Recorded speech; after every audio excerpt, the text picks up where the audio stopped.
chers camarades, vous avez unanimement demandé que je me représente comme candidat aux prochaines élections. Je vous en remercie.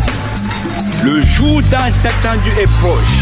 Et quand il sera venu, vous devez faire ce que vous savez faire pour qu'ensemble nous continuions à chanter l'hymne de victoire. Je dis ce que je fais et je fais ce que je dis. Mon quinquennat sera basé sur la lutte contre les pauvres et non contre la pauvreté. J'instaurerai le maximum de taxes, y compris la taxe sur l'air respiré. Je modifierai à ma guise la Constitution pour qu'elle me soit toujours favorable. Je lutterai avec la dernière énergie contre les coupeurs de route. Mais qu'importe s'ils coupent les grands axes de circulation pour les funérailles et les mariages. Et vous, chers militants de base, organisez des charters électoraux partout pour me donner un suffrage de 100%.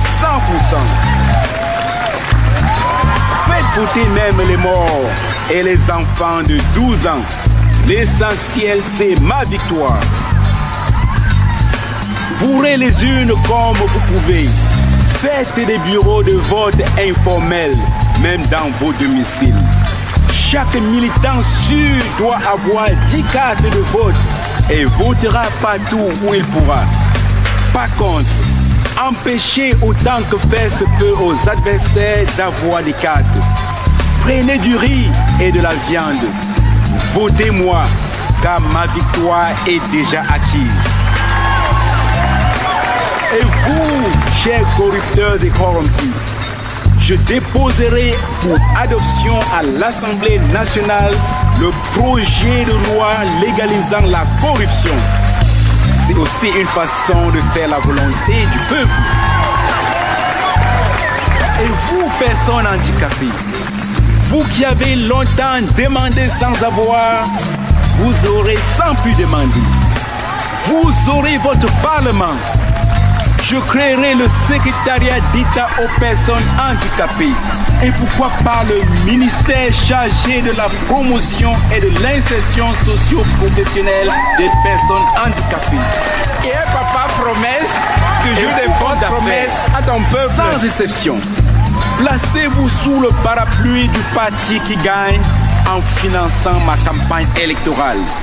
Ainsi, même si vous ne payez pas les impôts après, ça ne fait rien. Les pauvres paieront à votre place. Libère-moi ces prisonniers politiques injustement compris en prison, monsieur le président. Je leur jeterai quelques miettes et ils se diviseront en se les partageant. Chaque leader se croira vainqueur. Ainsi, il y aura autant de candidats uniques de l'opposition qu'il y aura de pseudo-partis. Et je dormirai tranquillement. Et papa promet régnera, laisse le pouvoir à quelqu'un d'autre. Après les élections, celui qui tentera de lever la tête, c'est dans quelle sauce il sera mangé. Et papa laisse le pouvoir à quelqu'un d'autre. Ces agitateurs, ces vendeurs d'illusions sont semblables aux crapauds qui croient croquer crocodile sans croc. D'ailleurs, celui d'entre eux qui osera lever le plus la tête sera mis au frais ou tout simplement effacé. Ils sentaient vraiment ces opposants. Ils ignorent que les élections en Afrique et ailleurs sont semblables à un match dont le score est connu à l'avance.